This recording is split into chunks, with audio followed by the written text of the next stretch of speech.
शुरुआत होती है साल 1968 से, जहां पॉल अपनी गर्लफ्रेंड आइरिस को एक बहुत ऊंचे रेस्टोरेंट स्काई व्यू बिल्डिंग के उद्घाटन समारोह में ले जा रहा होता है।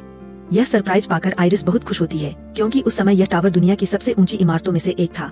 उससे भी ज्यादा हैरानी की बात यह थी कि यह टावर तय समय से पूरे 6 महीने पहले ही बनकर तैयार हो गया था।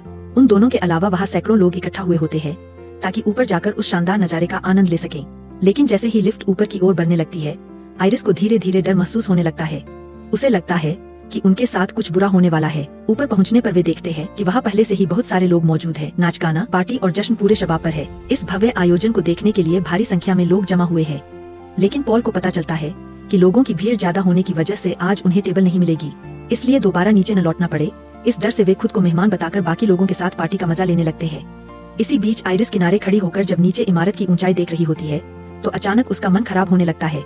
वह जल्दी जल्दी बाथरूम की ओर दौड़ जाती है। उधर पार्टी में कुछ ऐसे घटनाक्रम होने लगते हैं जिनसे बहुत जल्द यहाँ एक बड़ा हादसा होने वाला है। एक शैंपेन का कॉर्क उछलकर एक नुकीली चीज से टकराता है और वह फर्श के ढांचे में जा लगती है, जिससे फर्श में दरार पड़ जाती है। लेकिन सभी लोग नाचने गाने में इतने व्यस्त होते हैं कि किसी का ध्यान उस ओर नहीं जाता। दूसरी ओर आइरिस बाथरूम की ओर जाते हुए एक बच्चे को देखती है जो अकेला बैठा होता है। उसकी माँ आइरिस को देखकर समझ जाती है कि उसकी तबीयत ठीक नहीं है, क्योंकि वह गर्भवती है। हालांकि आइरिस को यह बात पहले से पता थी और उसने आज ही पॉल को यह सच बताने का फैसला किया था, लेकिन उसे डर भी था कि कहीं पॉल यह सुनकर उसे ठुकरा दे। इसी बीच पॉल खुद ही उसे प्रपोज कर देता है। जब आइरिस उसे अपनी प्रेगनेंसी की सच्चाई बताती है, तो पॉल उल्टा और भी ज्यादा खुश हो जाता है। दोनों इस बात से बेहद खुश होते हैं कि वे फिर से एक हो जाएंगे। तभी पीछे से एक बच्चा जो लगातार नीचे सिक्के गिरा रहा था, एक गार्ड ने उसे ऐसा करने के लिए कहा, क्योंकि नीचे सिक्के गिरने से कोई घायल हो सकता था। लेकिन गार्ड के चले जाने के बाद भी वह बच्चा सिक्के गिराता रहा। इसी दौरान एक सिक्का हवा में उड़ता हुआ बिल्डिंग के लिफ्ट मशीन में जाकर फंस गया। अंदर आइरिस और पॉल एक दूसरे के साथ बहुत खुश थे। वे अपनी जिंदगी को नए सिरे से शुरू करने वाले थे। तभी उस सिक्के के फंसने की वजह से बिल्डिंग के कुछ स्क्रू एक एक करके बाहर निकलने लगे और फिर एक चेन रिएक्शन शुरू हो गया। सबसे पहले गैस लीक हुई, उसके बाद पास में बना डांस फ्लोर अचानक टूट गया, जिससे कई लोग उसी वक्त नीचे गिर गए। आइरिस देखती है कि पॉल लटक रहा है। वह उसे बचाने की कोशिश करती है, लेकिन वह खुद भी नीचे गिर जाती है। तब तक चारों तरफ अफरातफरी मच जाती है। हर कोई अपनी जान बचाने के लिए नीचे जाने की कोशिश करने लगता है। लेकिन पहले जो गैस लीक हुई थी, उसी की वजह से चारों ओर आग लग जाती है, जिसमें और भी कई लोग मारे जाते हैं। दूसरी तरफ जो लोग बचे रहते हैं, वे बिल्डिंग के दूसरे हिस्से की ओर भागते हैं। जब कुछ लोग सीढ़ियों से उतरने की कोशिश करते हैं, तो वह भी टूट जाती है। यानी अब नीचे जाने का एकमात्र रास्ता सिर्फ लिफ्ट ही बचता है। लेकिन भीड़ ज्यादा होने की वजह से आइरिस लिफ्ट के अंदर नहीं जा पाती। लिफ्ट में बहुत सारे लोग भर जाते हैं, जिसके कारण लिफ्ट नीचे गिर जाती है और उसमें मौजूद सभी लोगों की भयानक मौत हो जाती है। अब आइरिस घबरा जाती है और इधर उधर दौड़ने लगती है। इस तबाह हो रही बिल्डिंग में वह खुद भी नीचे नहीं जा पा रही थी, और इतनी ऊंचाई से अगर कोई नीचे गिर जाए तो उसके बचने की कोई उम्मीद नहीं थी। इसी बीच बिल्डिंग का एक हिस्सा टूट जाता है और वहाँ से बाकी सभी लोग नीचे गिर जाते हैं। यानी अब सिर्फ आइरिस ही जिंदा बचती है। तभी उसे मदद की एक आवाज सुनाई देती है। यह वही बच्चा था जिसे उसने शुरुआत में देखा था। इसलिए आइरिस अब खुद के साथ साथ उसे भी बचाने के लिए दौड़ती है, लेकिन वह भी नीचे गिरने लगती है। वह बहुत देर तक एक हाथ से लटकी रहती है और बच्चे को बचाने की कोशिश करती है, लेकिन आखिरकार उसकी उंगलियां भी टूट जाती है और वे दोनों नीचे गिर जाते हैं और अंत में सब लोग मर जाते हैं। तभी यह रिवील होता है कि यह सब कुछ स्टेफेन नाम की एक लड़की का सपना था, जो इस समय अपने कॉलेज की क्लास में मौजूद है। स्टेफेन पिछले 2 महीनों से लगातार आइरिस का सपना देख रही है और आज भी वह इस बारे में अपनी दोस्त को बताती है। असल में वह आइरिस की पोती थी, लेकिन उसके मन में यह सवाल था कि वह बार बार अपनी दादी के ऐसे हादसे का सपना क्यों देख रही है, जो हकीकत में कभी हुआ ही नहीं। इसलिए अब उसे घर वापस जाकर इस सपने की वजह जानी होगी। अगले ही दिन स्टेफेन घर लौटती है और अपने पिता मार्टिन से मिलती है, क्योंकि उसे आइरिस के बारे में जानना है। वह अब कहाँ है? आइरिस पिछले कई दशकों से उनसे दूर थी, इसलिए स्टेफेनी अपनी माँ के सामान में आइरिस का पता ढूंढने लगती है। तभी ऊपर से उसका भाई चार्ली आ जाता है, जो स्टेफेनी को देखकर ज्यादा खुश नहीं होता, क्योंकि कॉलेज जाने के बाद वह अपने भाई को ज्यादा फोन नहीं करती और चार्ली यहाँ अकेला हो गया है। अब चार्ली अपने कजिन से मिलने उनके घर जा रहा था, तो स्टेफेनी भी उसके साथ चल पड़ती है, ताकि वहाँ से उसे अपनी दादी आइरिस का पता मिल सके। रास्ते में स्टेफेनी अपने भाई को अपने सपनों के बारे में बता देती है, कैसे पिछले 2 महीनों से वह बार बार अपनी दादी का वही सपना देख रही है, जिसमें एक ऊंची इमारत में मौजूद सभी लोग मर जाते हैं। लेकिन ऐसा तो कभी हुआ ही नहीं था, उनकी दादी तो अभी भी जिंदा है। फिर यह सपना बार बार क्यों आ रहा है? इसी कारण का पता लगाने के लिए स्टेफेनी अपनी दादी एरिसा से मिलना चाहती है। दोनों जल्द ही अपनी चाची के घर पहुंचते हैं, जहां उनकी मुलाकात कजिन एरिक और बॉबी से होती है। इसके अलावा उनकी एक बहन जूलिए भी थी। इसके बाद स्टेफेनी सीधे अपनी चाची ब्रेंडा और चाचा हावर्ड से मिलती है और उनसे अपनी दादी एरिस का पता पूछने लगती है। लेकिन चाचा हावर्ड अब आइरिस के बारे में कोई बात नहीं करना चाहते।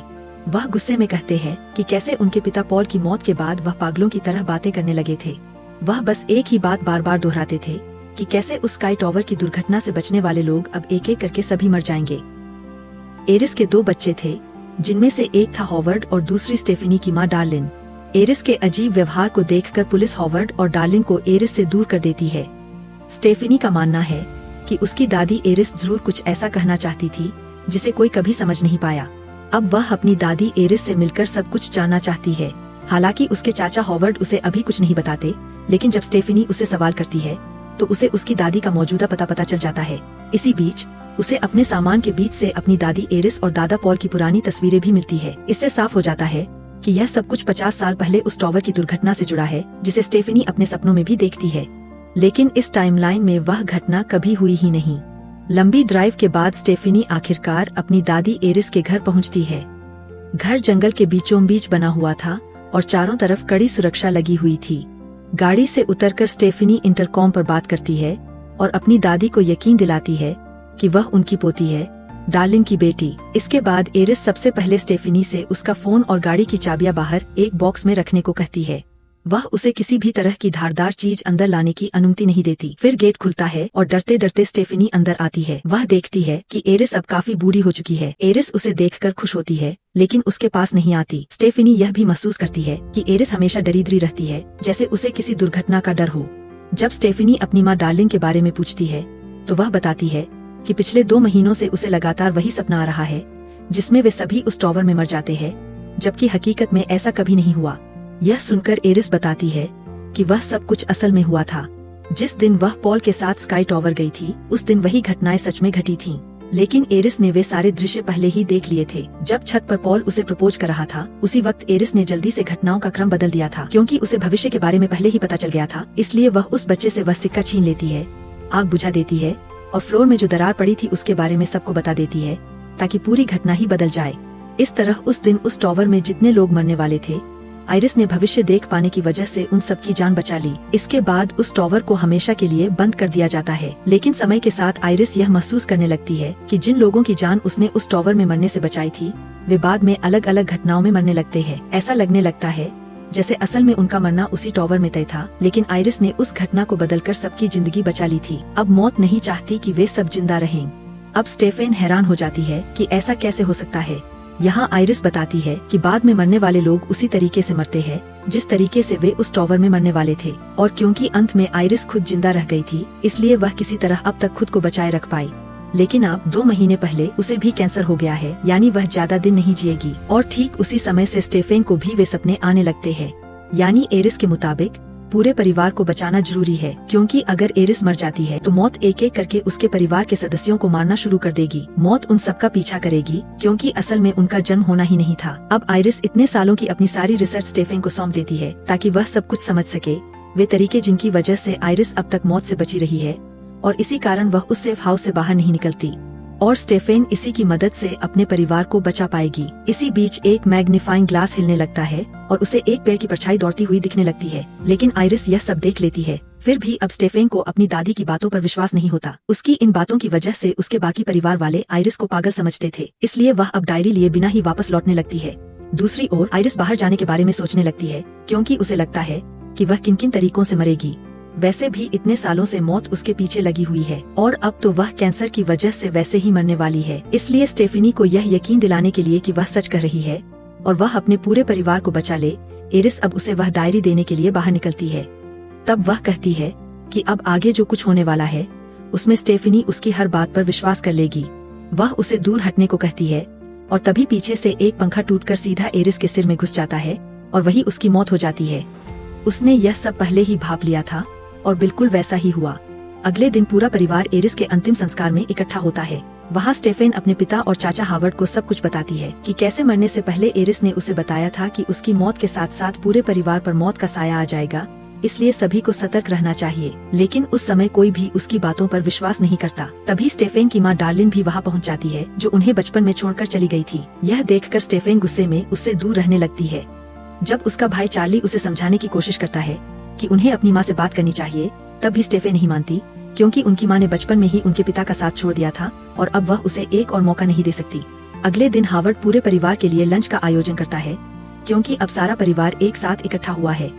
हालांकि माँ की मौजूदगी के कारण स्टेफेन वहाँ नहीं रुकती और अपने घर लौट जाती है। वह आइरिस की डायरी लेकर उस पर शोध करने लगती है। डायरी से उसे पता चलता है कि वे किन किन चीजों से मर सकते हैं और यह भी कि मौत कभी उनका पीछा नहीं छोड़ती, खासकर उन लोगों का जिनका इस दुनिया में रहना तय ही नहीं था। उधर लंच के दौरान एक गिलास टूट जाता है और बॉब के हाथ से गलती से कांच का एक टुकड़ा बर्फ में गिर जाता है, यानी वह किसी सदस्य के गिलास में जाने वाला होता है। इसके बाद वह अपनी बहन डार्लिन से मिलने जाता है, जो कई साल बाद लौटी है। वह जानता है कि कैसे उनकी माँ आइरिस हमेशा उन्हें मौत का डर दिखाकर रखती थी। इसी वजह से डार्लिन की मानसिक हालत बिगड़ गई थी और उसने अपने बच्चों स्टेफनी और चार्ली को बचपन में उनके पिता के पास छोड़ दिया था। इधर स्टेफनी डायरी से अंदाजा लगा लेती है कि उनके साथ कुछ बुरा होने वाला है, इसलिए वह जल्दी जल्दी सबको फोन करने लगती है और उनके घर की ओर निकल पड़ती है। लेकिन बाकी सभी लंच में व्यस्त होने के कारण फोन नहीं उठा पाते। उधर हावर्ड तब तक अपने बच्चों के साथ जुड़ जाता है।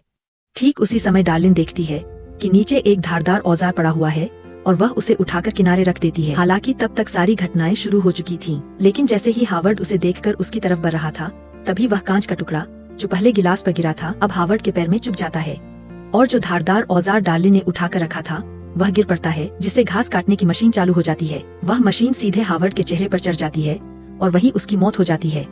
अब यहीं से स्टेफनी को आइरिस की थ्योरी पर पूरा यकीन हो जाता है कि आइरिस की मौत के साथ ही अब उसके पूरे परिवार की मौत शुरू हो जाएगी, क्योंकि असल में उनका जन्म कभी होना ही नहीं चाहिए था। इसके बाद स्टेफनी अपनी पूरी रिसर्च तैयार करती है और अपने परिवार को इकट्ठा करके उन्हें सब कुछ समझाने लगती है। स्टेफनी बताने लगती है कि कैसे उस टावर में आइरिस के जरिए जिंदा बच जाने के बाद मौत ने उन सभी लोगों को एक एक करके फिर से मारना शुरू कर दिया, लेकिन क्योंकि उन लोगों की संख्या सैकड़ों में थी, इसलिए मौत को हर एक तक पहुँचने में कई साल लग गए। इस दौरान बहुत से लोगों ने बच्चे भी पैदा कर लिए जिनका जन्म कभी होता ही नहीं अगर वे उस टावर में मर गए होते। इसलिए अब मौत उन सबको मार रही है जिनका किसी न किसी तरह उस टावर में मौजूद लोगों से संबंध था। और आखिर में जब आइरिस की बारी आती है तो वह एक केबिन में छिप जाती है। मौत को वहाँ तक पहुँचने में कई साल लग जाते हैं, इसलिए उसके बाद कुछ समय तक कोई नहीं मरता। लेकिन अब आइरिस की मौत के बाद मौत फिर से उनके पीछे आ जाएगी। यह मौत क्रम से बड़े से छोटे को पकड़ेगी। यानी हावर्ड आइरिस का सबसे बड़ा बेटा था, तो हावर्ड की मौत के बाद उसके तीनों बच्चे उम्र के हिसाब से मरेंगे। सबसे पहले बड़ा बेटा एरिक, फिर जूलिया और अंत में सबसे छोटा बॉबी। उनके बाद हावर्ड की छोटी बहन डार्लिन के परिवार की बारी आएगी, जहाँ पहले डार्लिन, फिर खुद स्टेफनी और अंत में चार्ली मरेगा। मौत का पूरा सिस्टम अब यही रहेगा। हालांकि हावर्ड की पत्नी ब्रेंडा और स्टेफनी के पिता ये दोनों सुरक्षित है, क्योंकि वे आइरिस और पॉल के ब्लड लाइन से नहीं है। अंत में स्टेफनी यह भी बताती है कि उसने उस डायरी में जाबी नाम के एक व्यक्ति के बारे में जाना है जिसने मौत को धोखा देने में कामयाबी हासिल की थी, इसलिए वे उसे ढूंढकर उससे पूछना चाहते हैं कि वे कैसे बच सकते हैं। हालांकि इस बार भी कोई उसकी बात पर विश्वास नहीं करता और सब कहते हैं कि स्टेफनी भी अपनी दादी की तरह पागल हो रही है। यह कहकर सब चले जाते हैं। अब उसी रात जब टैटू शॉप में एरिक रोज की तरह अपना काम कर रहा था, सारे काम खत्म होने के बाद एरिक दुकान में अकेला रह जाता है। वह अपने पिता हॉवर्ड की याद में अपने हाथ पर खुद टैटू बनाने लगता है। इसी बीच उसे स्टेफनी का मैसेज आता है कि अगला नंबर उसी का है, इसलिए उसे सावधान रहना चाहिए।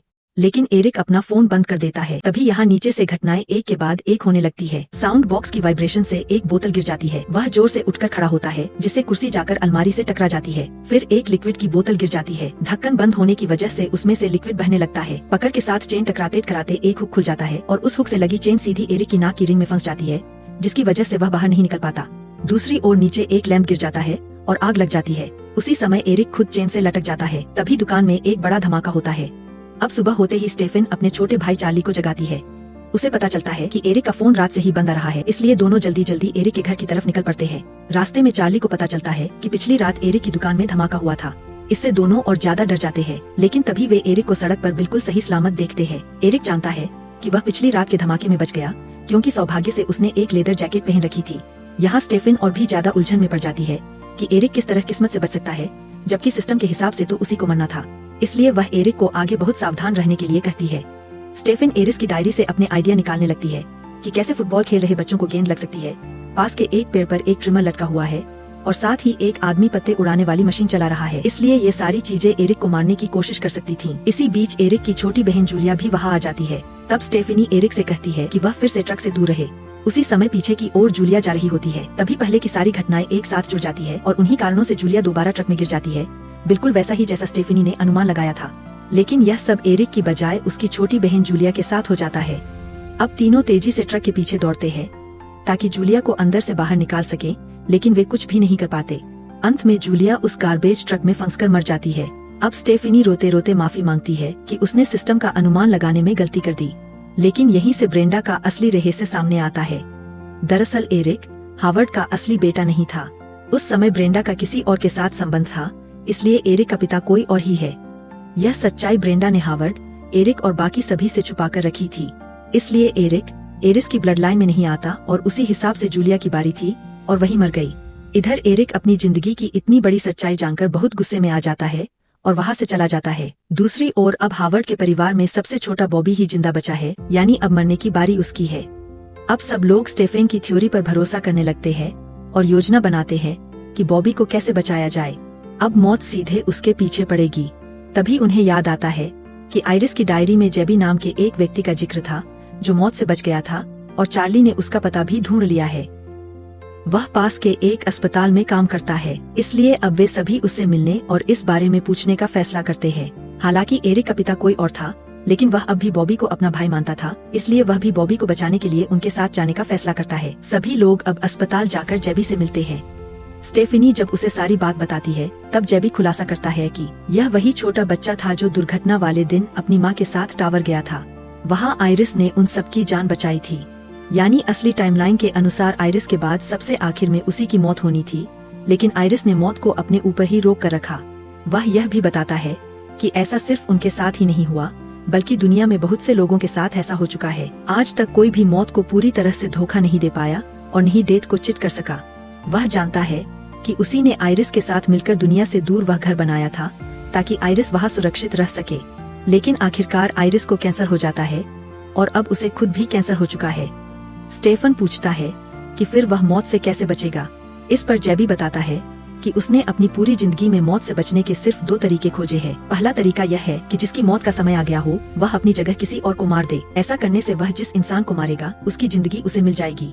दूसरा रास्ता यह है कि जिसे मरना है वह किसी तरह तब तक मर जाए जब तक उसकी सांस पूरी तरह रुक न जाए और फिर आखिरी पल में परिवार के बाकी लोग उसे किसी तरह बचा ले। इसके बाद मौत उनकी ब्लड लाइन का पीछा छोड़कर अपने अगले शिकार की ओर चली जाएगी। यह सब सुनने के बाद एरिक अपने भाई बॉबी को बाहर ले आता है। शुरू में वे यह भी सोचते हैं कि क्या बॉबी को किसी और की जान ले लेनी चाहिए ताकि उसे किसी और की जिंदगी मिल जाए। अगर वह ऐसा किसी बच्चे के साथ भी कर दे तो बॉबी को एक पूरे इंसान की जिंदगी मिल जाएगी। लेकिन दोनों में से कोई भी इसके लिए तैयार नहीं होता और वे दूसरा विकल्प चुनते हैं। अब क्योंकि बॉबी को बचपन से ही नट से एलर्जी है, एरिक की योजना के मुताबिक वे उसे नर्सरी की चॉकलेट खिलाते हैं जिससे उसकी हालत बिगड़ जाए। तब बॉबी बिल्कुल मरने जैसी हालत में होगा और चूंकि वह पहले से ही अस्पताल में है, इसलिए एरिक उसे मरने से ठीक पहले डॉक्टरों के पास ले जाकर उसकी जान बचा लेगा। हालांकि जिस मशीन से उन्होंने नर्सरी चॉकलेट निकाली थी वह अटक जाती है। दोनों जोर लगाकर मशीन को हिलाने लगते हैं जिससे एक स्प्रिंग भी बाहर निकल आती है। इसके बाद वे दोनों एक MRI रूम में चले जाते हैं ताकि कोई उन्हें देख न सके। एरिक वहाँ बॉबी से कहता है कि वह सुरक्षित रहे और खुद एक व्हील चेयर लाने चला जाता है ताकि मरते हुए बॉबी को डॉक्टर तक ले जाने में कोई देरी न हो। लेकिन कुछ ही देर बाद उनकी गलती से MRI मशीन चालू हो जाती है और यह मशीन धातु की चीजों को अपनी ओर खींचती है, यानी मौत अपना खेल शुरू कर देती है। व्हील चेयर लाने से पहले एरिक बॉबी से उसका इंजेक्शन ले लेता है ताकि एलर्जी होने के बाद वह इंजेक्शन न लगा सके और उनका प्लान काम करे। प्लान के मुताबिक बॉबी वह चॉकलेट खा लेता है जिससे उसे एलर्जी होने लगती है। लेकिन वे यह नहीं देखते कि पीछे MRI मशीन भी चल रही है जो अब एक एक करके सभी धातु की चीजों को अपनी ओर खींचने लगती है। चूंकि एरिक ने अपने पूरे शरीर में मेटल पियर्सिंग करवा रखी थी, इसलिए उसका पूरा शरीर MRI मशीन की ओर खींचने लगता है। आखिरकार व्हील चेयर उससे टकराती है और एरिक पूरी तरह MRI मशीन में फंस जाता है और वही पिसकर मर जाता है। दूसरी ओर बॉबी भी एलर्जी से मरते मरते एरिक के हाथ से इंजेक्शन लेने की कोशिश करता है और आखिरकार खुद को इंजेक्शन लगा लेता है। लेकिन तब तक बाहर भी MRI मशीन के मैग्नेटिक फील्ड में आ चुका होता है। यह देखकर एक नर्स कमरे में झांकने जाती है कि क्या हुआ। जैसे ही वह दरवाजा खोलती है, वही स्प्रिंग जो एरिक और बॉबी की गलती से बाहर निकल आई थी आकर्षित होकर सीधे बॉबी के सिर में जा लगती है और वह भी मर जाता है। अर्थात अब सिर्फ डार्लिन, स्टेफेनी और चार्ली ही जिंदा बचे हैं। चूंकि अगली बारी उसी की है, इसलिए वह अपनी माँ के साथ आइरिस के केबिन में रहने चली जाएगी जो सबसे सुरक्षित जगह है। वहाँ मौत कुछ नहीं कर पाएगी। और जब तक डार्लिंग के साथ कुछ नहीं होता तब तक स्टेफेन और चार्लिन सुरक्षित रहेंगे, क्योंकि मौत एक सिस्टम के अनुसार चलती है। अब उनके पास कोई रास्ता नहीं था। वैसे भी डार्लिंग पहले अपने बच्चों के लिए कुछ भी नहीं कर पाई थी, लेकिन अब वह उनके जीवन को बचाने के लिए अपनी पूरी जिंदगी उस सुरक्षित केबिन में बंद रहने को तैयार थी। तीनों लंबी ड्राइव के बाद आखिरकार उस केबिन तक पहुँच गए, लेकिन वहाँ भी गेट बंद था और उस पर बिजली के तारों में करंट था। इसलिए स्टेफनी अपनी कार से जोर से टक्कर मारकर गेट तोड़ते हुए अंदर घुस गई, लेकिन इसी बीच उसकी सीट बेल्ट फंस गई और वह वहीं अटक गई। अब उनकी मां डार्लिंग को सुरक्षित करना था, इसलिए चार्ली डार्लिंग को लेकर जल्दी से केबिन के अंदर जाने लगे। दूसरी ओर मृत्यु की प्रक्रिया फिर से शुरू हो गई। केबिन के ऊपर से एक बिजली का तार गिरा, जिससे अंदर ब्लास्ट हो गया और बहुत बड़ा विस्फोट हुआ। बाहर डार्लिन और चार्ली घायल हो गए। इसके साथ ही कार भी पलट गई, जिसमें स्टेफनी फंसी हुई थी। वह अब बाहर नहीं निकल पा रही थी। ठीक उसी समय एक हिस्सा उसके ऊपर गिरा और डार्लिन की मौत हो गई। दूसरी ओर कार में स्टेफनी पानी में डूबने लगी और उसकी मौत का समय आ गया, लेकिन चार्ली तेजी से दौड़े और किसी तरह अंतिम पल में उसे बाहर निकालकर बचा लिया। अब जाबी ने उन्हें पहले बता दिया था कि अगर कोई थोड़ी देर के लिए मर जाए और फिर जीवित हो जाए तो मृत्यु उनके ब्लड लाइन से आगे बढ़ जाती है। ठीक ऐसा ही स्टेफनी के साथ हुआ और दोनों खुश थे कि अब वे बच गए। अब इस घटना के कई दिन बीत चुके हैं। भाई बहन अपने पिता के साथ अपने अतीत को भूलकर जिंदगी की ओर बढ़ रहे हैं। आज वे चार्ली के एक दोस्त की पार्टी में गए, जहां उन्होंने एक डॉक्टर को बताया कि चार्ली ने कैसे स्टेफनी को थोड़ी देर मरने के बाद बचाया। लेकिन अब डॉक्टर ने उन्हें एक बड़ा रहस्य बताया। उन्होंने कहा कि स्टेफनी कभी मर ही नहीं गई थी। मेडिकल साइंस के अनुसार वह केवल बेहोश हुई थी, मतलब मृत्यु अब भी उनका पीछा नहीं छोड़ रही है। और तभी पीछे से एक महिला का हाथ से एक सिक्का गिरकर सीधे रेलवे ट्रैक के बीच में फंस गया, जिसके कारण ट्रेन अब ट्रैक से उतरकर स्टेफनी और चार्ली के पीछे जाने लगी। अंततः उनकी दोनों की दौड़ने की कोशिशों के बावजूद वे दोनों ट्रेन के नीचे दबकर मर गए। यानी मौत को कोई छल नहीं सकता। और इसी भयानक परिणाम के साथ यह पूरी मूवी यहीं समाप्त होती है।